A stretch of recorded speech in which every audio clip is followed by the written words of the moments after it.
Manalangin tayo. Siyang naghahangad ng pagkupkop ng kataas-taasan at nananatili sa kalingan niyong makapangyarihan. Makapagsasabi sa kanyang Panginoon, muog katahanan, ikaw ang aking Diyos, ang Diyos na tangi kong pinagkatiwalaan. Ika'y liligtas niya sa panganib sa umang nabitag, at kahit anumang mabigat na salot, di ka magdarana. Lulukuban niya sa lilim ng kanyang malabay na pakpak. Sa kalinga niya ay natitiyak mo na ikaw ay ligtas. Iingatan niya at ipagsasanggalang pagkat siya'y tapat. Pagsapit ng gabi, di ka matatakot sa anumang bagay. Maging sa gagawing biglaang paglusob, pagsapit ng araw. Ni sa ano pa mang darating na salot, pagkagat ng dilim, di ka matatakot sa kasamaan mang araw kung dumating.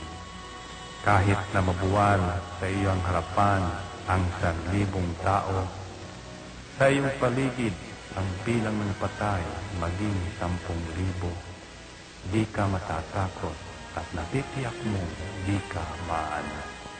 Ika'y nagmamasid at sa panunood inyong mamamasdan. Yaong masasama ay makikita mong pinarurusahan, sapagkat si Yahweh ang iyong ginawang tagapagsanggalang at ang pinili mong mag-iingat sa iyo'y kataas-taasan. Di mo aabutin kay mapahamak at walang darasal, kahit anong uring mga paghihirap sa iyong tahanan.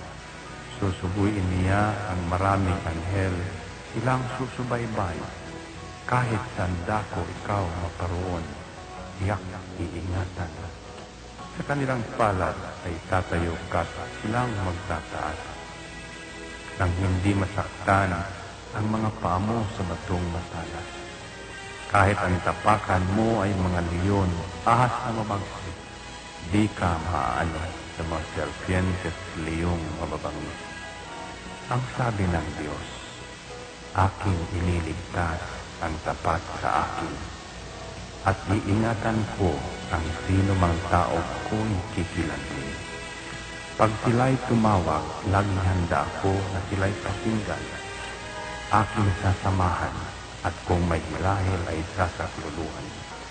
Aking ililigtas at ang bawat isa ay pararangalan. Sila'y bibigyan ko at